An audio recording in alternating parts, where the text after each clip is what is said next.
آداب عرض ہے۔ اردو آڈیو بکس میں خوش آمدید۔ میں ہوں آپ کی میزبان ڈاکٹر سعدیہ ہما ماجد۔ آج میں قدرت اللہ شہاب کے شہاب نامے کا دوسرا باب نندا بس سروس آپ کو پڑھ کر سناؤں گی۔ جموں میں جب پلیگ کے کیس دن بدن بڑھتے ہی گئے تو گھر والوں نے فیصلہ کیا کہ بچوں کو موت کے منہ سے محفوظ رکھنے کے لیے کچھ عرصے کے لیے سری نگر بھیج دیا جائے۔ سری نگر کے لیے ہم نندا بس سروس کی لاری میں سوار ہوئے۔ اس کے اندر اور باہر چاروں طرف موٹے موٹے حروف میں کالی اور سرخ سیاہی میں نندا ہاؤس بزازی سستی کے اشتہار ہی اشتہار تھے۔ نندا ہاؤس جموں شہر میں کپڑے کی سب سے بڑی اور کشادہ دکان تھی۔ اس میں 8-10 کارندے ہر وقت کام میں مصروف رہتے تھے، لیکن دکان کے مالک نندا صاحب خود بھی بنفس نفیس صبح سے شام تک بڑے انہماک سے کام کیا کرتے تھے۔ وہ بڑے فربا تنو توش کے بے حد لہیم و شہیم آدمی تھے اور اپنا وزن قابو میں رکھنے کے لیے ہر روز الصبح باقاعدگی سے ورزش کیا کرتے تھے۔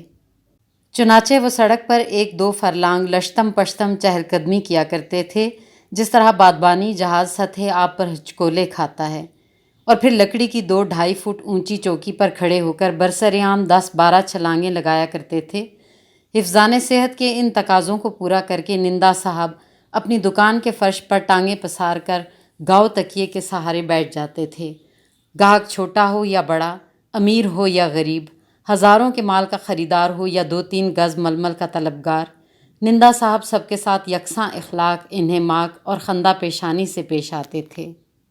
ان کے کارندے گاہکوں کے سامنے کپڑوں کے تھانوں پر تھان کھول کھول کر ڈھیر لگاتے جاتے تھے، اور چھوٹے سے چھوٹا گاہک بھی وہاں سے عزت نفس کا ایسا احساس لے کر اٹھتا تھا کہ پھر عمر بھر اس کے لیے کسی اور دکان کا منہ دیکھنا دشوار ہو جاتا تھا۔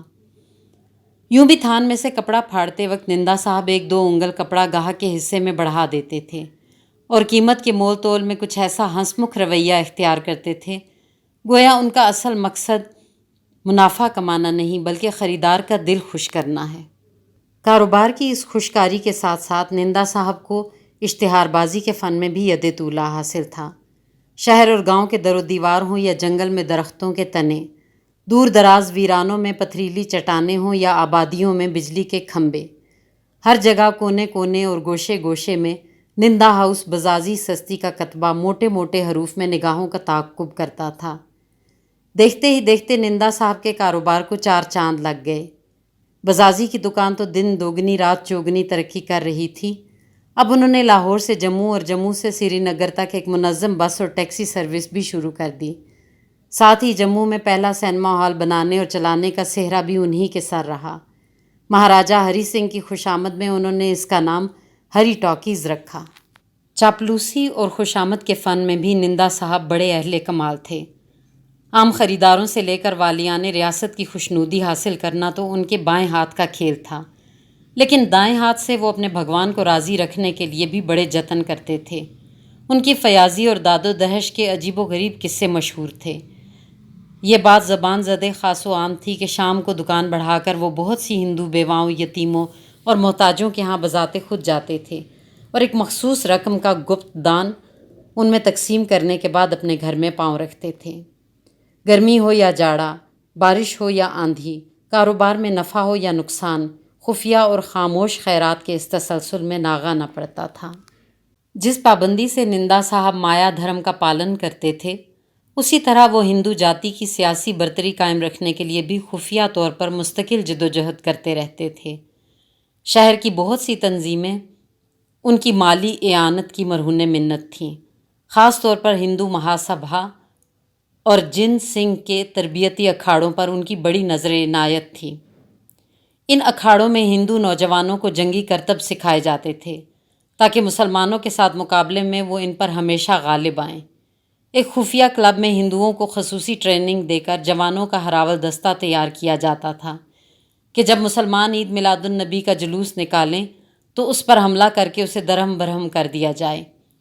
نندا صاحب ان تمام انتظامات کی بڑی خاموشی اور خوش دلی سے سرپرستی فرماتے تھے۔ اس کے ساتھ ساتھ عید میلاد النبی اور محرم کے جلوسوں کے لیے پانی کی کچھ سبیلیں بھی وہ بڑی باقاعدگی سے لگایا کرتے تھے۔ نندا بس سروس کی جس لاری میں ہم سوار ہوئے اس میں 15 کے قریب اور مسافر بھی تھے۔ ایک پرنس آف ویلز کالج کا کشمیری پنڈت پروفیسر تھا جو اپنی پنڈتانی کے ساتھ گرمی کی تعطیلات گزارنے سری نگر جا رہا تھا۔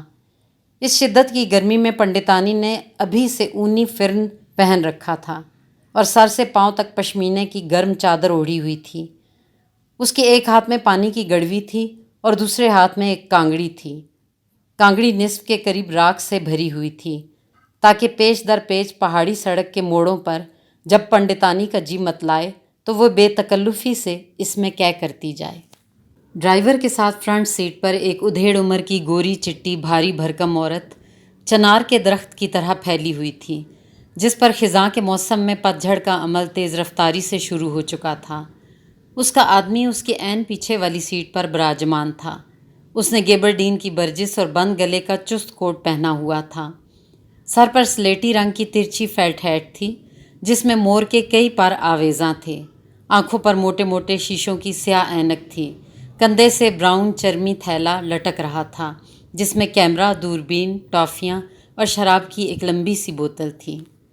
وقتاً فوقتاً وہ اس بوتل سے چسکی لگا کر تھیلے سے کیمرہ، دوربین اور ٹافیاں برآمد کرتا تھا اور اپنے پہلو میں بیٹھی ہوئی ایک چھریری سی خوبصورت پارسی لڑکی کو کھلونوں کی طرح دکھاتا تھا۔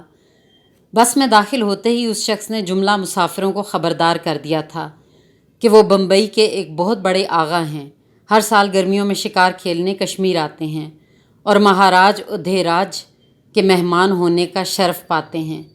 اس بار بھی جب وہ سری نگر پہنچیں گے تو امید واسق ہے کہ خبر پاتے ہی ہز ہائنس انہیں ہاتھوں ہاتھ لیں گے اور شاہی مہمان خانے کی زینت بنائیں گے۔ مسافروں میں کون ایسا کافر تھا جو اس امید کے بر آنے پر فی الفور ایمان نہ لے آتا، کیونکہ جو نسیم بہار ایسے غنچۂ امید کو وا کرتی ہے اسے آغا صاحب احتیاطاً بمبئی ہی سے پارسی لڑکی کی صورت میں اپنے ساتھ لیتے آئے تھے اور وہ راج محل کے لیے پروانہ راہداری کی طرح ان کے پہلو میں بیٹھی مزے مزے سے ٹافیاں کھا رہی تھی۔ آغا صاحب کی تقریر دل پذیر کا مسافروں پر خاطر خواہ اثر ہوا اور وہ اپنی اپنی سیٹ پر اور بھی زیادہ دبک کر سکڑ گئے۔ سکھ ڈرائیور بھی مروب نظر آتا تھا۔ اس نے کلینر کو ڈانٹا کہ وہ وقت ضائع نہ کرے اور گاڑی کو فوراً سٹارٹ کرے۔ کلینر نے اچھل اچھل کر زور زور سے ہینڈل گھمایا۔ انجن نے 2-4 احتجاجی سسکیاں لیں اور پھر کڑک کر چالو ہو گیا۔ بس کے پہیوں نے حرکت کی تو گرم شال میں لپٹی ہوئی پنڈتانی نے بھی آغاز سفر کا شگون لیا اور آؤ آؤ آؤ کر کے کانگڑی میں اپنی پہلی قے کر ڈالی۔ شہر سے نکل کر رام نگر سے گزرے تو مہاراجا اور مہارانی کے محلات آئے۔ آغا صاحب پارسی لڑکی کے سر سے سر جوڑ کر بیٹھ گئے اور سرگوشیوں میں اسے راج محل کی داستانیں الف لیلا مزے لے لے کر سنانے لگے۔ فرنٹ سیٹ پر چھائی ہوئی خزاں دیدہ بیگم کو یہ بات ناگوار گزری اور اس نے اپنے نازک سے سندلی پنکھے کی ڈنڈی گھما کر آغا صاحب کا منہ پارسی لڑکی کے کانوں سے اس طرح الگ کر دیا جیسے بلی کے منہ سے چیچڑا کھینچ لیا جاتا ہے۔ آغا صاحب نے اپنے چکندر جیسے چہرے پر بھیڑوں کے چھتے کی طرح لٹکی ہوئی مونچھوں کو دونوں ہاتھوں سے مروڑا اور خشونت سے پنڈتانی کو گھورا جو کانگڑی میں منہ دیے بڑی پابندی سے اپنا فریضہ استفراغ ادا کر رہی تھی۔ یہ بس ہے یا چمار خانہ؟ آغا صاحب گرجے۔ چاروں طرف بدبو ہی بدبو پھیلا رکھی ہے۔ توبہ توبہ، ناک میں دم آ گیا ہے۔ آغا صاحب کی ناراضگی بھانپ کر کلینر اپنی جگہ سے اٹھا اور پنڈت اور پنڈتانی کو دھکیل دھکال کر سب سے الگ تھلگ بس کے آخری کونے میں بٹھا دیا۔ پنڈتانی کو تو خیر آرام ہو گیا کہ وہ جب جی چاہے کھل کر بے روک ٹوک قے کرتی جائے، لیکن کشمیری پنڈت پروفیسر صاحب کا نخل تمنا برباد ہو گیا جب سے انہیں معلوم ہوا تھا کہ آغا صاحب کے مہاراجا ہری سنگھ کے ساتھ ذاتی مراسم ہیں، تو انہوں نے دل ہی دل میں طے کر لیا تھا کہ وہ اس وسیلے کو اپنی مقصد براری کے لیے ضرور کام میں لائیں گے۔ پروفیسر صاحب کئی برس سے تگ و دو کر رہے تھے کہ کسی طرح ان کا تبادلہ Prince of Wales College Jammu سے سری پرتاپ کالج سری نگر ہو جائے، لیکن کامیابی نہ ہوتی تھی۔ اب بس میں آغا صاحب کو ہم سفر دیکھ کر انہیں خیال آیا کہ شاید یہ فرشتہ رحمت ان کی حاجت روائی کے لیے ہی غیب سے نازل ہوا ہو۔ چنانچہ وہ بڑی محنت سے کھسک کھسک کر آغا صاحب کی سیٹ کے قریب سے قریب تر ہونے کی کوشش میں لگے ہوئے تھے۔ کچھ عجب نہیں کہ سری نگر تک پہنچتے پہنچتے وہ پارسی لڑکی سمیت آغا صاحب کو شیشے میں اتار بھی لیتے۔ کیونکہ کشمیری پنڈت کی شان یہ ہے کہ اسے کسی دفتر کی ادنا سے ادنا اسامی پر تعینات کر دیا جائے تو وہ دیمک کی طرح سارے عملے کو اندر ہی اندر چاٹ کر اوپر والی کرسی پر سر نکالتا ہے۔ لیکن کلینر نے انہیں پیچھے دھکیل کر سارے منصوبے پر پانی پھیر دیا۔ اب پنڈتانی تو بڑے اطمینان سے کانگڑی میں منہ ٹھونسے بیٹھی تھی اور پروفیسر صاحب بصد حسرت و یاس ان خوش قسمت مسافروں کا منہ تک رہے تھے جنہیں اب بھی آغا صاحب کی سیٹ کا قرب حاصل تھا۔ رام نگر سے ذرا آگے سکھ ڈرائیور نے بس کی رفتار احتراماً ہلکی کر دی، کیونکہ یہاں پر نشیب میں درختوں کے جھنڈ کے درمیان پنج پیر کی کوہنا اور بوسیدہ سی قبریں تھیں۔ کچھ مسافروں نے گردن جھکا کر پنج پیر کو سلام کیا۔ اب پہاڑی راستہ شروع ہونے والا تھا اور بس گھاؤں گھاؤں کرتی پیش در پیش سڑک پر چلنے لگی، جو بھورے پہاڑ اور سبز درختوں کے ساتھ کالے ربن کی طرح لپٹی ہوئی کبھی اوپر اٹھتی تھی، کبھی نیچے لڑکتی تھی اور کبھی بڑے بڑے بیضوی دائرے کاٹ کر نظر سے اوجھل ہو جاتی تھی۔ ایک طرف سنگلاخ چٹانیں ہی چٹانیں تھیں، دوسری طرف پر محیب گہرائی ہی گہرائی۔ جگہ جگہ پہاڑی جھرنوں کا پانی چھوٹی چھوٹی شفاف چادریں بن کر چٹانوں کے اوپر بہتا تھا۔ سڑک کے کنارے پکے چبوترے اور حوض بنے ہوئے تھے اور جھرنوں کا پانی لوہے کے نل کے ذریعے 24 گھنٹے ان پر گرتا رہتا تھا۔ ہندو ڈوگرے ان نلوں کی دھار کے نیچے کھڑے ہو کر نہاتے بھی تھے، کپڑے بھی دھوتے تھے، پانی بھی پیتے تھے۔ مسلمانوں کو ان چبوتروں کے پاس تک پھٹکنے کی اجازت نہ تھی، کیونکہ ان کے چھونے سے چشمے کا صاف پانی ناپاک ہو کر بھرشٹ ہو جاتا تھا۔ جو بچا کھچا مستعمل پانی چبوتروں سے بہہ کر نکلتا تھا، اس کی نکاس سڑک کی دوسری جانب نشیب کی طرف تھی۔ یہاں سے یہ اثر نو ایک بیمار سی آبجو بن کر نیچے کی طرف رواں ہو جاتا تھا۔ اس سیکنڈ ہینڈ پانی کو اپنے استعمال میں لانے کے لیے مسلمانوں کو کھلی چھٹی تھی۔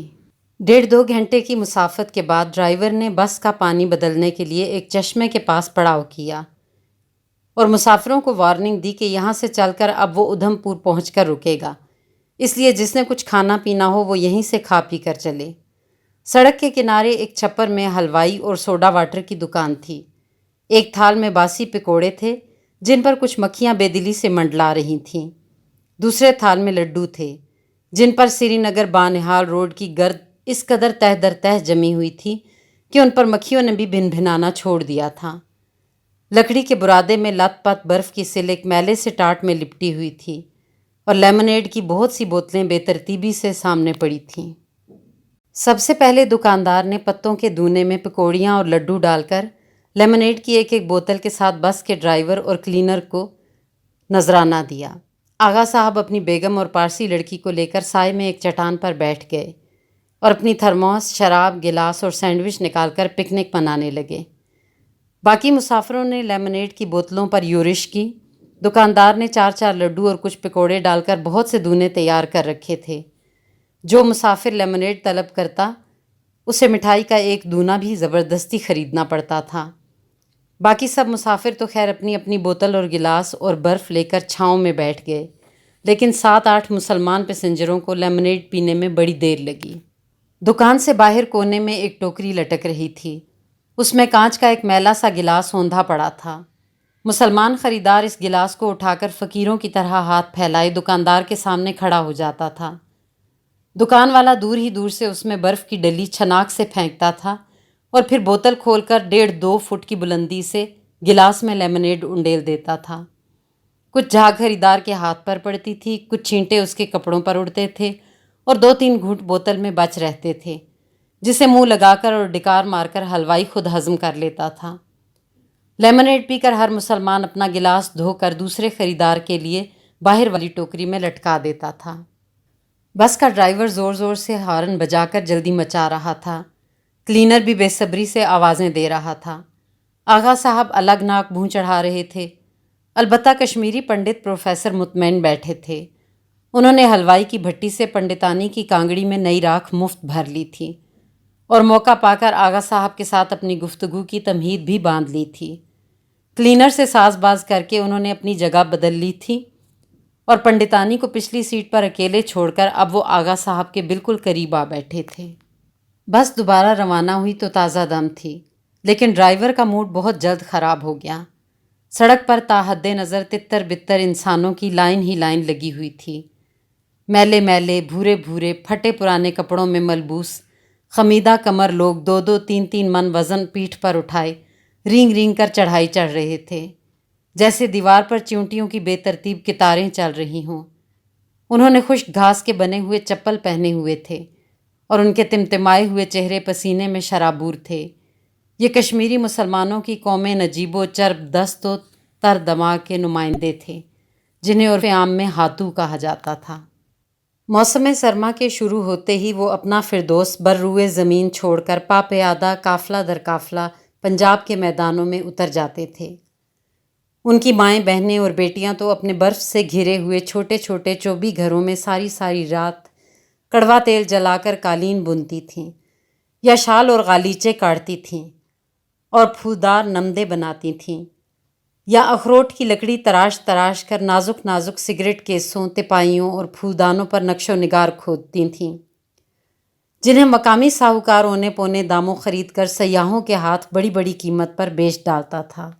سنسان راتوں میں برفانی ہوا کے جھکڑ درختوں اور دیواروں اور چٹانوں سے ٹکرا کر خوفناک چیخیں مارتے تھے۔ وقتاً فوقتاً برف کے بڑے بڑے تودے چھتوں سے گر کر سناٹے میں زلزلوں کا ارتعاش پیدا کرتے تھے۔ تیل کے چراغ گل ہو جاتے تھے، کانگڑیوں کی آگ سلگ سلگ کر راکھ ہو جاتی تھی، لیکن لکڑی کے چھوٹے چھوٹے کابکوں میں محبوس بوڑھی اور جوان عورتوں کی فنکار انگلیاں اپنے کام میں لگاتار مصروف رہتی تھیں۔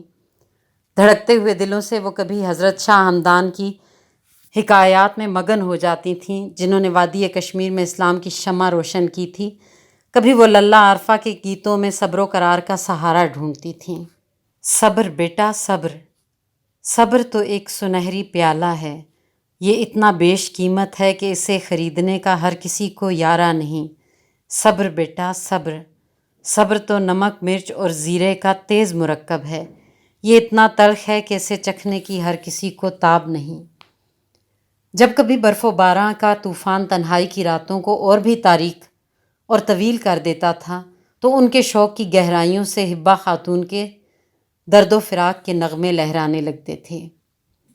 دلوں میں آنا پوشنے مدنوں، میں سب راہ گزاروں پر پھولوں ہی پھولوں کی سیج بچھا دوں گی، اے میرے پھولوں سے پیار کرنے والے محبوب آ جاؤ، آؤ کہ ہم مرغزاروں میں یاسمن نسرین اور گلاب کے پھول چنیں، آؤ کہ ہم دونوں کنارے دریا چلیں، ساری دنیا نیند کی آغوش میں بے ہوش پڑی ہے، میں تیرے لیے سراپا انتظار بیٹھی ہوں، اے میرے پھولوں سے پیار کرنے والے محبوب آ جاؤ، دلوں میں آنا پوشنے مدنوں۔ حضرت آدم تو دانہ گندم کی پاداش میں خلد سے نکلے تھے، لیکن ڈوگرا راج میں کشمیری مسلمان دانہ گندم کی تلاش میں اپنی جنت ارضی سے نکلنے پر مجبور تھا۔ سردیاں آتے ہی وہ گلمرگ، گاندربل، اچھا بل، تیراک بل، بانڈی پور اور پان پور کے کوہساروں اور مرغزاروں سے نکل کر پنجاب کی دور دراز منڈیوں میں پھیل جاتے تھے، دن بھر غلے اور لوہے اور کپڑے کی بار برداری کرتے تھے، بسوں اور تانگوں کے اڈوں پر سامان ڈھوتے تھے، لکڑی کے ٹالوں پر لکڑیاں پھاڑتے تھے، اور شام کو مرغی کے بچوں کی طرح چھوٹے چھوٹے گروہوں میں اکٹھے بیٹھ کر کچھ چاول ابال لیتے تھے، خشکا رات کو کھا کر کھلے آسمان تلے سو رہتے تھے، اور صبح اٹھ کر رات کی بچی ہوئی پیچ میں نمک ملا کر دن کا کھانا بنا لیتے تھے۔ اس طرح خون پسینہ ایک کر کے گرمیوں میں جب وہ کچھ نقدی بچا کر اور 2-2.5 من سامان پیٹھ پر لاد کر اپنی جنت گمگشتہ کی طرف واپس لوٹتے تھے، کہیں کسٹم والے ان کا مال لوٹتے تھے، کہیں کوئی ڈوگرا سردار برسر عام ڈرا دھمکا کر ان کی پونجی ہتھیا لیتا تھا، کہیں پولیس اور محکمہ مال کے اہلکار انہیں سر راہ پکڑ کر کئی دن کئی ہفتے مفت کی بیگار میں لگائے رکھتے تھے۔ یوں بھی کشمیری مسلمان کا بال بال ڈوگرا حکومت کے لاتعداد ٹیکسوں میں جکڑا رہتا تھا۔ پھولوں پر ٹیکس، سبزی پر ٹیکس، بھیڑ بکری اور گائے پر ٹیکس، چولہا ٹیکس، کھڑکی ٹیکس، اون ٹیکس، شال ٹیکس، بخار اور خیاط پر ٹیکس، مزدور اور معمار پر ٹیکس، نان بائی اور لوہار پر ٹیکس، ملاح اور کمہار پر ٹیکس، ارباب نشاد پر ٹیکس۔ بس فقط ایک حجام تھا جو ٹیکسوں کی مکڑی کے جالے میں کسی وجہ سے گرفتار نہ تھا۔ کشمیری مسلمانوں کا مال و متاع تو ہر وقت ریاست کے اہلکاروں، خفیہ نویسوں، رئیسوں اور جاگیرداروں کے رحم و کرم پر رہتا ہی تھا۔ اس غریب کی جان بھی اپنی سرزمین میں بے حد ارزاں تھی۔ ایک زمانے میں کشمیری مسلمان کی زندگی کی قانونی قیمت مبلغ 2 روپے تھی۔ اگر کوئی سکھ یا ڈوگرا کسی مسلمان کو جان سے مار ڈالتا تھا تو عدالت قاتل پر 16 سے 20 روپے تک جرمانہ عائد کر سکتی تھی۔ 2 روپے مقتول کے لواحقین کو عطا ہوتے تھے اور باقی رقم خزانہ عامرہ میں داخل ہوتی تھی۔ جس وقت انگریزوں نے اس جنت ارضی کو ڈوگروں کے ہاتھ فروخت کیا تو یہ نرخ ذرا بالا ہو گیا۔ کشمیر کا سودا 75 لاکھ روپے پر طے ہوا تھا۔ اس وقت کی آبادی کے حساب سے باشندوں کی قیمت 7 روپے فی کس کے قریب پڑی تھی۔ ڈوگرا راج میں کسی وقت مسلمانوں کی زندگی ایک گائے کا درجہ بھی نہ پا سکی۔ شروع میں گاؤ کشی کی سزا موت تھی۔ ملزم کو رسیوں سے باندھ کر سڑکوں پر گھسیٹا جاتا تھا اور پھر برسر عام پھانسی پر لٹکا دیا جاتا تھا۔ لیکن بعد میں بھی گائے ذبح کرنے کی سزا 10 سال قید بامشقت ہمیشہ رہی۔ کئی جگہ عید الاضحیٰ کے موقع پر بھیڑ یا بکری قربان کرنے کے لیے بھی حکومت کی اجازت حاصل کرنا پڑتی تھی، جو کبھی ملتی تھی کبھی نامنظور ہو جاتی تھی۔ ان سب دشواریوں، رکاوٹوں، پابندیوں اور لوٹ مار کے باوجود کشمیری ہاتھو اپنی سرزمین کے ساتھ والہانہ طور پر وابستہ تھا۔ پنجاب کے میدانوں اور منڈیوں میں اسے اجرت بھی زیادہ ملتی تھی، بیگار بھی کوئی نہ لیتا تھا، اور بڑا گوشت کھانے پر قید کی سزا تھی نہ موت کی۔ لیکن گرمیاں آتے ہی وہ رسے توڑا کر بھاگ اٹھتا اور اپنا مال و متاع پیٹھ پر لاد کر پا پیادہ کشاں کشاں اپنی دور افتادہ وادیوں کی راہ لیتا تھا۔ بانہال سری نگر روڈ پر جا بجا ان کے قافلے اپنی جنت گمگشتہ کی طرف رواں دواں تھے۔ ان کو دیکھ کر پہلے تو ہماری بس کے ڈرائیور کی رگ ظرافت پھڑکی۔ ایک موڑ پر بھاری بھرکم بوجھ تلے دبے ہوئے چند خمیدہ کمر کشمیری سڑک کے بیچ آہستہ آہستہ چڑھائی چڑھ رہے تھے۔ ڈرائیور نے عین ان کے پیچھے پہنچ کر زور سے ہارن بجا دیا۔ وہ خوف سے کانپ اٹھے اور بدحواس ہو کر ایک دوسرے سے ٹکرائے۔ کوئی لڑک کر گھٹنوں کے بل گرا، کوئی بس کے مڈ گارڈ سے ٹکرایا، کسی نے لجاجت سے ہاتھ باندھ کر ڈرائیور کی منت کی۔ کچھ مسافر کھسیانی سی ہنسی ہنسے۔ آغا صاحب نے زوردار کہے بلند کیے۔ نوجوان پارسی لڑکی اس نظارے سے خاص طور پر محظوظ ہوئی۔ اس نے جھٹ پٹ آغا صاحب کا کیمرہ لیا اور سڑک پر گرتے پڑتے بدحواس لوگوں کی تصویریں اتارنے لگی۔ فوکس ٹھیک کرنے کے لیے آغا صاحب نے لڑکی کا سر اپنے سینے سے لگا کر دونوں ہاتھوں سے تھام لیا۔ ان کی بیگم نے سندلی پنکھے کی ڈنڈی ان کے کان میں چبھو کر اس بندوبست میں رکھ نہ ڈالا، اور بس شاداں و فرحاں گھاؤں گھاؤں کرتی اگلے موڑ پر پہنچی۔ یہاں بھی ہاتھوؤں کے ساتھ وہی تماشا ہوا، پھر اس سے اگلے موڑ پر، پھر اس سے اگلے موڑ پر۔ 3-4 موڑوں کے بعد سب کی طبیعت اس دل پسند مشغلے سے سیر ہو گئی۔ اب اگر کوئی کشمیری سڑک کے درمیان نظر آتا تو ڈرائیور کے مزاج کا پارا چڑھ جاتا اور وہ سیاہ چشمان کشمیر کی آل اولاد کو کئی پشت تک بڑی غلیظ گالیاں دیتا۔ کلینر بھی ایک موٹا سا سونٹا لے کر بس کے دروازے میں کھڑا ہو گیا اور اسے گھما گھما کر راستہ صاف کرنے میں مصروف ہو گیا۔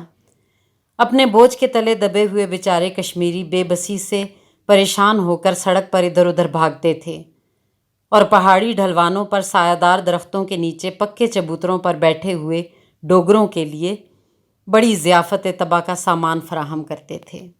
لمبے لمبے کرتوں اور چوڑی دار پاجاموں میں ملبوس بڑی بڑی مونچھوں والے ڈوگرے ریاست میں شاہی اولاد کا درجہ رکھتے تھے۔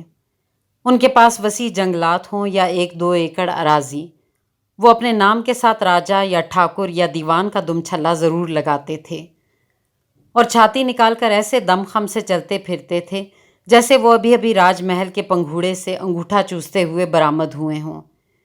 ان کی اراضیاں مسلمان مزارع کاشت کرتے تھے۔ ان کے مویشی مسلمان بچے جنگلاتی چراگاہوں میں چراتے تھے اور وہ خود آلتی پالتی مار کر بیٹھے چلم پیا کرتے تھے۔ چلم پینے کے علاوہ اپنے گٹھے ہوئے سر پر برسر عام تیل کی مالش کرانا بھی ان کا محبوب مشغلہ تھا۔ مالش کے بعد وہ اپنی چندیا پر لہراتی ہوئی 7-8 انچ لمبی بودی کو مونچھوں کی طرح تاؤ دیتے تھے اور دونوں ہتھیلیوں کے درمیان رسی کی طرح بانٹ کر پیچ در پیچ کارک سکرو کی مانند اینٹ لیتے تھے۔ ان عجیب الخلقت ڈوگروں کے آس پاس شیشم اور دیار اور چیڑ کے درختوں کے نیچے اگر کوئی بانکی ترچھی ڈوگری سر پر پیتل کی دمکتی ہوئی گاگر اٹھائے لٹکتی مٹکتی گزر جاتی تھی تو پہاڑ کی پگڈنڈیوں پر گوٹے اور کناری اور لچکے کی جھالریں ہی جھالریں پھیل جاتی تھیں، اور سڑکوں پر چلتی ہوئی بسوں کے ڈرائیور منہ اٹھا کر ان ڈوگریوں کے نظارے میں اتنے محو ہو جاتے کہ بسیں گرنے سے بال بال بچتی تھیں۔ ہماری بس بھی کئی بار کھڈ میں گرتے گرتے بچی۔ آغا صاحب تو بڑے خوش تھے کیونکہ ہر بار پارسی لڑکی خوف سے چیخ مار کر ان کے ساتھ لپٹ لپٹ جاتی تھی، لیکن ان کی بیگم نے ڈرائیور کو خوب آڑے ہاتھوں لیا۔ ایک سخت تادیبی تقریر کے بعد انہوں نے ڈرائیور کو ایک ایسی طویل اور پیچیدہ گالی دی کہ اس فن میں مشاق ہونے کے باوجود وہ ہکا بکا رہ گیا اور شرم سے اس کے کان سرخ ہو گئے۔ ہماری خانم دراصل ملکہ دشنام ہیں۔ آغا صاحب نے پنڈت پروفیسر کو مخاطب کر کے سب مسافروں کو مطلع کیا۔ بڑے بڑے مہاراجے اور نواب اس کے سامنے پانی بھرتے ہیں۔ ایک بار سری مہاراجہ بہادر نے چشمہ شاہی پر گالی گلوچ کا بڑا شاندار ٹورنامنٹ منعقد کیا تھا۔ مہاراجہ پٹیالہ، مہاراجہ الور، نواب آف پالن پور، مہارانا جھالا دار سب موجود تھے۔ گالیوں کا مقابلہ شروع ہوا۔ سب نے اپنے اپنے کمال کے جوہر دکھائے، لیکن ٹرافی ہماری خانم نہیں جیتی۔ کشمیری پنڈت پروفیسر نے گھگیا گھگیا کر اپنے گلے سے کچھ آوازیں برآمد کر کے حسب توفیق داد دی۔ جانتے ہو خانم کی گالی کتنی طویل تھی؟ آغا صاحب نے ڈانٹ کر پوچھا۔ پنڈت صاحب خوش آمدانہ حیرت و استعجاب سے جبڑے لٹکا کر بیٹھ گئے، جیسے بکری کا میمنا گھاس وصول کرنے کے لیے تھوتنی کھولتا ہے۔ خانم کی گالی 1.5 منٹ دراز تھی، پوری 1.5 منٹ، آغا صاحب نے اعلان فرمایا۔ پنڈت جی ایک بار پھر تازہ حقے کی طرح گڑگڑائے اور آغا صاحب کی خوشنودی حاصل کرنے کے لیے فن دشنام ترازی کے حق میں ایک عالمانہ تقریر جھاڑنے کے لیے پر تولنے لگے، لیکن ڈرائیور نے انہیں مہلت نہ دی۔ ادھم پور آ گیا اور بس لاریوں کے اڈے پر جا رکی۔ ادھم پور کے اڈے پر بڑی ریل پیل تھی۔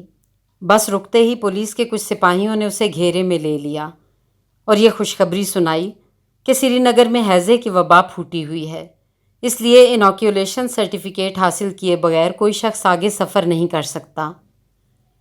ادھم پور کی فرض شناس میونسپلٹی نے انوکیولیشن کا بندوبست بھی اڈے ہی پر کر رکھا تھا۔ ایک کھلی جگہ ایک چھولداری نصب تھی جس کے باہر بورڈ پر جلی حروف میں یہ تحریر تھا: خوش آمدید، جی آیانو، ہیضے کا ٹیکہ یہاں مفت لگوائیے، از طرف خادم سیاحاں، میونسپل کمیٹی ادھم پور۔ اندر ٹیکہ لگانے کا کوئی سامان نہ تھا، البتہ ایک بابو بہت سے خالی فارم اور ہیلتھ آفیسر کی مہر لیے ضرور بیٹھا تھا۔ ہر مسافر سے وہ 3 روپیہ نذرانہ وصول کرتا تھا اور فارم پر کر کے اور ان پر مہر لگا کے ان کے حوالے کرتا تھا۔ باہر 1 روپیہ پولیس والا لیتا تھا، 8 آنے کلینر مانگتا تھا، اور اس طرح 4.5 روپے میں وبائے ہیضہ کا انسداد کرنے کے بعد مسافر کو بس میں دوبارہ داخلہ نصیب ہو جاتا تھا۔ ہم اس سعادت سے محروم رہے کیونکہ ہم تو پلیگ سے بچنے کے لیے جموں سے نکلے تھے، ہیضے میں مبتلا ہونے کے لیے سری نگر نہیں جا رہے تھے۔ اس لیے ہم بس سے اتر گئے اور اگلے روز ایک دوسری لاری سے جموں واپس لوٹ آئے۔